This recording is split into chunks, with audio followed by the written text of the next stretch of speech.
슬기로운 건강 생활을 위해 마련한 시간이죠. 데일리 건강 시작하겠습니다.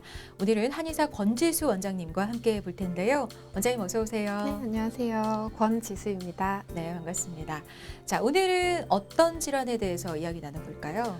아무런 이유도 없이 특정한 행동이나 소리를 반복하는 증상, 틱 장애라고 하죠. 네. 최근에 이제 새로운 환경에 노출되면서 정서적인 불안감, 스트레스가 누적되면서 틱 장애 때문에 병원을 찾는 환자들이 굉장히 많이 늘어나고 있는 추세인데요. 틱 장애 증상을 방치했을 경우에는 틱 증상이 굳어지면서 치료가 더 어려워지기 때문에 정확한 치료가 필요하겠습니다. 그래서 오늘은 한방에서 보는 틱과 한방 치료법에 대해서 알아보겠습니다. 네. 자, 오늘 데일리 건강의 주제는 틱 장애입니다. 우리 아이들의 특정 행동을 두고 혹시 틱 장애가 아닌가? 라고 고민해 본 적 있으시다면 오늘 이 시간 함께 하셔서 도움 받아보시면 좋을 텐데요. 자, 먼저 틱에 대해서 좀 알아볼게요. 원장님, 보통 틱 장애라고 표현하긴 하는데 이게 일종의 질병인 거죠? 네, 틱 장애는 본인의 의지와 관계없이 갑작스럽고 빠른 근육의 움직임이나 소리를 내는 것이라고 볼 수 있습니다. 네. 근육이 움직이는 걸 근육틱, 이제 아. 소리를 내는 것을 음성틱이라고 하는데요. 네. 근육틱과 음성틱이 복합적으로 나타나기도 합니다. 그러니까 증상에 따라서 근육틱, 음성틱, 그리고 복합적으로 나타나는 경우로 나눠볼 수가 있겠네요. 자, 근데 비슷하게 생각되는 병이 있어요. 바로 뚜렛병인데요. 틱장애와 뚜렛병 연관이 있는 건가요? 네, 뚜렛 증후군은 근육틱과 음성틱이 복합적으로 나오면서 진행된 기간이 1년 이상 된 것을 말합니다. 아, 보통 인구 10,000명당 한 4, 5명 정도 유병률을 가지고 있는데요. 아무래도 치료 기간이 좀 더 오래 걸리겠죠. 그렇군요. 그러니까 뚜렛 증후군은 틱 장애 중에서 좀 만성화된 증상이라고 생각하면 되겠네요. 자, 근데 예전에는 틱 장애 병명 자체가 좀 낯설었는데 요즘에는 좀 많은 아이들이 앓고 있는 병이다 이렇게 알고 있거든요. 실제로 환자가 좀 늘어나고 있는 추세라고요. 맞아요. 건강보험심사평가원 이제 통계 자료에 따르면 틱 장애로 진료를 받은 인원이 2015년에서 2017년으로 흐르는 동안 16,000명에서 17,000명까지 증가한 것으로 나타났습니다. 네. 이 중에 10대가 한 40% 넘게 가장 많았고요. 음. 그 어린 친구들 0에서 9시 사이가 37.4%까지도 차지했고 20대 이상으로 넘어가면 이제 뭐 10% 남짓인데 성별로는 남자가 여자보다 거의 3배 가량 많습니다. 틱 장애를 앓고 있는 10명 중에 8명이 이제 10대 이하의 아이들, 청소년들이고 또 그 가운데 75%가 남자 아이들이라는 얘기죠. 그렇군요. 자, 그렇기 때문에 소아 틱 장애를 좀 따로 두고 치료하는 게 또 중요할 것 같은데요. 근데 이게 궁금해요. 한의학 책에도 이 틱이라는 이런 질환이 나오는지. 네, 그래서 한의학 고서에도 틱과 유사한 질환으로 매해끼라는 병명이 있습니다. 매실 씨앗을 삼킨 듯한 어떤 이물감이 있어서 이게 생기는 증상이라는 뜻인데 네네. 즉 틱을 유발하는 인자는 예전부터 사람들에게 꾸준히 내재되어 왔는데 현대 사회의 이제 특징 때문에 틱 질환이 더 잘 발현된다고 할 수 있겠죠. 네, 그러니까 환자 수가 많지 않았을 뿐 예전에도 있어 왔던 질환이라는 건데요. 근데 말씀하신 대로 최근 와서 어떤 이유로 환자 수가 좀 늘고 있다는 거죠. 그 이유가 뭘까요? 잘 아시겠지만 현대 사회는 영상 미디어가 너무 많이 발달했기 때문에 뇌를 쉽게 흥분시키는 환경이 조성되어 있고 네. 환경이 워낙 복잡하고 급변하는 경우가 많기 때문에 아이들에게 스트레스나 불안이 일어날 상황이 쉽습니다. 특히 이제 한국 사회적으로는 아이들이 혼자인 경우도 많기 때문에 뭐 예의나 학습이나 이런 게 강요되는 게 많고 스트레스가 더 잘 유발되는 환경도 문제가 되는 것 같습니다. 그렇군요. 근데 앞서 이 틱은 10대 미만에서 이제 주로 발병한다고 하셨는데, 근데 연령과 상관없이 그러니까 아이들이 아니어도 생길 수 있는 거죠? 그렇죠. 틱 증상은 모든 연령대에 걸쳐서 전 생애에 걸쳐서 발현될 수가 있고요. 네. 그러나 대개 틱은 전형적으로 4살에서 6살 사이에 시작되고 증상은 10살에서 12살 사이에 가장 심하고 청소년기에 일반적으로는 좀 약해진다고 합니다.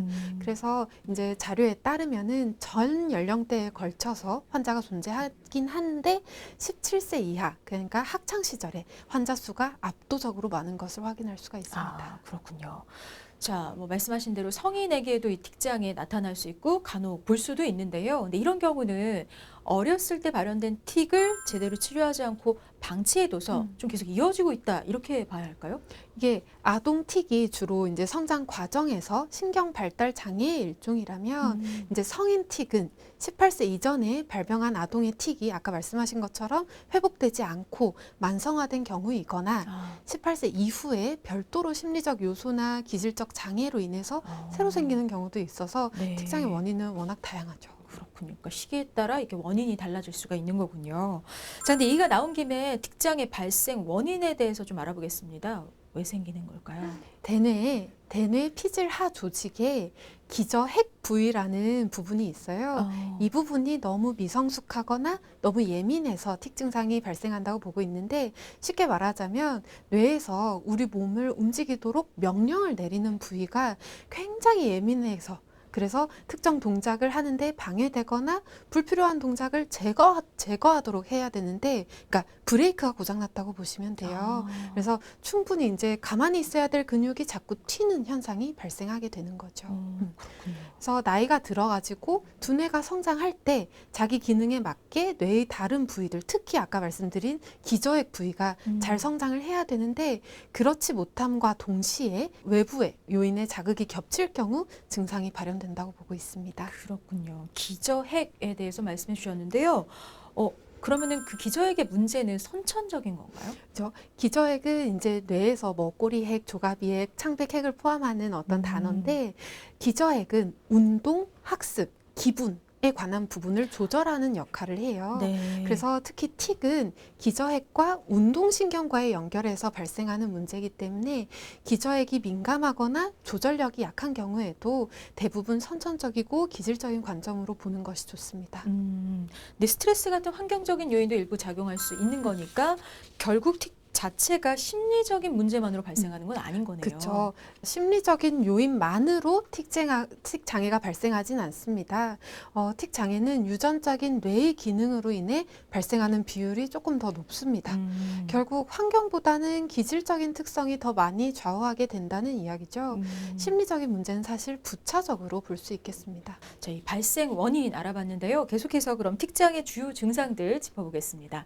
사실 틱장애라고 하면 딱 떠오르는 증상들이 있기는 있어요. 어떻게 정의를 좀 하면 될까요? 아까 말씀드린 운동, 그러니까 근육 틱과 음성 틱은 다양하게 나타날 수 있는데, 운동 틱은 나타나는 근육군과 양상에 따라서 단순 운동 틱과 복합 음성 틱으로 구분할 수가 있겠습니다. 네, 그럼 먼저 운동 틱부터 살펴볼게요. 어떤 증상이 나타나는지 말씀하셨던 단순 운동 틱과 복합 음성 틱으로 좀 나눠서 설명해 주세요. 우선 단순 운동 틱은 순간적인 눈 깜빡임, 목의 경련, 뭐 얼굴 찡그림, 어깨 으쓱임, 뭐 이런 식으로 많이 보신 것처럼 나타나고요.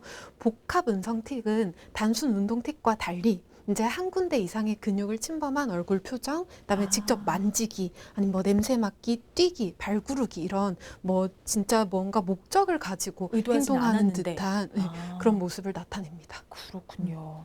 자, 그러면 음성 틱은 어떨까요? 음성 틱은 이제 코나 목구멍을 통해서 흐르는 공기에 의해서 생기는 건데, 뭐 헛기침이 가장 많고요. 다음에 아이들 뭐 꿀꿀거리는 소리, 코로 킁킁거리는 소리, 진짜 실제로 웃는 것 같은 코웃음치기, 아니면 뭐 동물이 짖는 소리 같은 단순 음성 틱이나 직접 단어를 얘기하거나 어떤 구절을 얘기하거나 뭐 문맥을 벗어나는 문장 혹은 뭐 욕설, 그런 식으로 사회적으로 용납되지 않는 단어들, 주로 이제 뭐 외설스러운 욕을 사용하기도 하는데요. 또 이제 동어를 반복하기도 하고 이제 반향 언어, 그런 식으로 복합성 음성 틱으로 나타날 수 있습니다. 그렇군요. 의도치 않게 그런 게 나온다는 거죠. 그렇죠. 그럼 이런 음성 틱과 운동 틱의 이제 증상들이 나타날 때 어떤 특이점이나 어떤 특징들이 있을까요? 틱 증상의 공통적인 특징은 불수의적이에요. 재채기하듯이 참을 수 없어요. 그래서 불수의적이고 시간에 따라서 강도나 빈도가 변할 수 있다는 겁니다. 스스로 노력하면 뭐 일시적으로 억제가 가능하기도 하지만 기본적으로 불수의적인 특징을 가지고 있습니다. 그리고 스트레스나 불안, 뭐 피로감, 뭐 지루함, 뭐 흥분 상태, 그런 식으로 급격하게 뭔가 변화가 있을 때는 증상이 악화될 수도 있겠고요.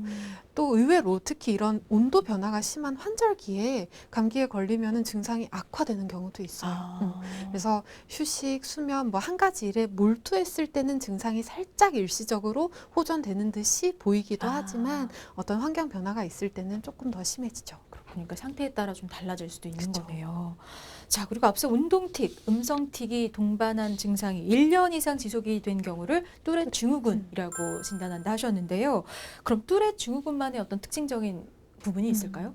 예, 가장 특징적인 게 이제 외설증이죠. 이제 아, 사회적으로 용납되지 않는 어떤 단어들을 네. 내뱉는 경우가 전체 뚜렛장의 이제 10% 정도에서 나타나는 거고 그게 가장 잘 알려진 증상이고요. 네. 근데 약 한 25에서 50% 정도에서 틱 발생 전에 이제 과잉 행동, 산만함, 지속적인 주의력 어려움 이런 증상들이 나타나게 되고요. 10살이 넘어가게 되면 아이들은 대개 틱 증상 전에 전조 증상이 보입니다. 자, 그리고 이제 운동틱과 음성틱 모두 증상이 좋아졌다가 또 나빠졌다가 반복한다고 하더라고요. 자, 그 이유는 뭘까요? 이게 틱 증상은 스트레스에 민감해요. 그래서 네. 정서적으로 불안할 때 증상이 악화되는 경향이 있습니다. 그래서 틱 증상에 대해서 벌을 주거나 야단을 치는 경우에는 더 악화될 수 있어요. 네. 또 이제 가정에 불화가 있거나 학교 시험, 뭐 흥분되는 휴일, 그다음에 뭐 친구들과의 불화, 아니면 새 학기, 뭐 이런 식으로 이제 새로운 환경은 증상을 악화시킬 수가 있겠습니다. 그렇군요. 근데 틱이 악화됐다고 해서 반드시 이런 원인이 있는 것은 아니고 너무 또 지나치게 심리적인 요인을 강조해서 아이들을 막 이렇게 케어하다 보면 오히려 아동의 정상적인 발달을 저해할 수가 있어요. 네. 그래서 아이들이 기본적으로 지켜야 하는 규칙이나 책임을 방관시킬 수가 있게 되겠죠. 그렇군요. 그러니까 적절하게 잘 관리해 주는 게 중요하겠네요. 네. 자, 그럼 계속해서 틱인지 알 수 있는 그런 방법을 좀 살펴볼게요. 그러니까 단순히 어떤 행동을 반복적으로 한다고 해서 무조건 틱으로 진단할 수는 없는 거잖아요. 정확하게 어떤 진단 기준이랄 게 있을까요? 이게 틱 증상인지 아닌지 알 수 있는 방법은 이 증상이 나온 기간이 어느 정도가 되는지를 네. 정확히 파악해야 합니다. 그래서 대개는 4주, 그러니까 한 달 이상 눈을 깜빡이거나 근육을 움직이는 등 증상이 계속되면 틱으로 볼 수 있겠습니다. 그리고 사실 짧은 기간에 틱이 있더라도 계속적으로 심하게 반복한다면 틱일 가능성이 높습니다. 근데 틱 장애를 갖고 있는 아이들이 보면은 좀 불안해한다든지 집중을 잘 못한다든지 이렇게 동반되는 다른 증상들이 있어요. 네. 실제로 틱 장애와 함께 나타날 수 있는 어떤 다른 질환들이 있을까요? 틱 장애는 다른 증상과 동반되어서 나타나는 경우가 정말 많이 있는데 대표적으로 ADHD, 강박장애, 불안장애 이런 종류가 많고요. 특히 ADHD가 틱 장애와 동반될 확률이 거의 50에서 60% 가까이 되고 네. 강박장애는 35%, 불안장애는 한 30% 정도의 비율로 동반될 수 있습니다. 자, 그럴 경우를 대비해서 조기에 치료를 잘 받는 게 정말 중요할 것 같은데요. 자, 한의학에서 틱 장애 어떻게 치료할까요? 이제 한방에서는 틱에 대해서 근육 경련을 줄어들게 하면서 네. 우선은 마음을 편안하게 하는 한약과 아이의 신체와 뭐 뇌 발육을 돕는 한약을 처방하는 것으로 주로 하고요. 더 한의학적으로 접근을 하자면 간의 기능이 극대화되어 있는 아이들이 위로 뜨는 열이 많아요. 그래서 간실증이라 하고요. 심장의 기능이 부족한 아이들이 심허증인데 이러면 이제 뇌에서 발생하는 게 조금 더 줄어들 수가 있어서 그 또한 병으로 봐서 심한 건 억제해주고 부족한 건 채워주는 방식으로 치료를 진행하고요. 보조적으로 이제 침치료, 뭐 전침치료, 약침치료, 이완요법 이런 다른 외치요법도 병행하게 되고요. 그렇군요. 그러니까 아이의 상태와 근본 원인을 좀 찾아서 이렇게 여러 방법들이 적용될 수가 있는 거네요. 자, 근데 치료 기간은 얼마나 걸리는지 또 치료 후에 발생할 수 있는 어떤 부작용 같은 건 없는지 궁금해요. 사실 치료 기간 같은 경우에는 워낙 아이들마다 치료 경과가 다릅니다. 네. 정말 빠른 기간 안에 좋아지는 아이들도 있고 수개월 넘게 걸리는 아이들도 있고요. 더불어 틱 증상은 사실은 치료도 치료지만 집에서 가족들의 협조가 굉장히 중요하기 때문에 이런 여러 가지 변수들마다 경과가 매우 다릅니다. 근데 한의학 치료는 치료로 특별한 부작용은 경험하지 않기 때문에 부작용에 관해서는 전혀 걱정하실 필요가 없겠습니다. 네. 그러니까 특별한 부작용이 없다는 건 정말 한방 치료의 큰 장점이 될 것 같은데요. 그렇다면 그 외에 또 한방 치료가 가지는 장점이라면 어떤 게 있을까요? 이게 또 뇌의 기능을 강제로 억제시키는 게 아니기 때문에 뭐 아이가 졸리거나 무기력하거나 심지어는 살이 찌는 그런 부작용은 없습니다. 또 치료를 피치 못해서 갑자기 중단하게 됐을 때 이전보다 증상이 더 심해지는 반동 현상이 없는 것이 특징이고요. 치료율 또한 높은 편이라서 80% 이상의 환자한테서 증상이 완화되는 걸 볼 수 있습니다. 그렇군요. 자, 근데 물론 치료율 높다고는 하셨지만 어떤 병이든 그렇지만 시간이 지나서 재발하는 경우가 있잖아요. 틱도 재발이 되나요? 그렇죠. 사실 틱 질환은 뇌 신경학적인 부분과 관계가 깊기 때문에 재발하지 않는다고 보기는 힘듭니다. 하지만 부작용이 없으면서도 증상의 효과적인 치료를 통해서 적절하게 대응을 한다면 성인기로 이제 이행을 한다 하더라도 큰 걱정을 하지 않아도 됩니다. 그래서 뭐 이제 두뇌 발달 시기나 학습적으로 스트레스를 받을 수 있는 시기 뭐 이런 게 정해져 있잖아요. 그래서 해당 시기에 맞춰서 증상이 재발돼서 뭐 한 달 이상 꾸준히 지속되거나 증상의 변화가 빠르게 진행할 경우에는 다시 적절하게 치료를 하면 또 재발은 막아줄 수 있겠죠. 그렇군요. 자, 오늘 데일리 건강에서는 특별한 이유 없이 신체의 일부를 반복적으로 움직인다거나 뭐 소리를 내는 이 틱 장애에 대해서 자세하게 알아봤습니다. 마지막으로 이 틱 장애를 가지고 있는 아이들이 좀 주의해야 할 점 있다면 조언을 좀 해주시죠. 틱 장애가 있는 아이들은 뇌 신경계가 흥분되는 경향이 많습니다. 네. 특히 요즘 아이들 손에서 뗄 수 없는 게 핸드폰, 패드입니다. 그래서 요새 그런 아이들에게 TV나 컴퓨터 게임 같은 걸 줄이는 게 사실은 좋고요. 심적으로 안정될 수 있는 뭐 음악이나 이런 조금 잔잔한 취미를 가지는 것이 네. 정말 좋습니다.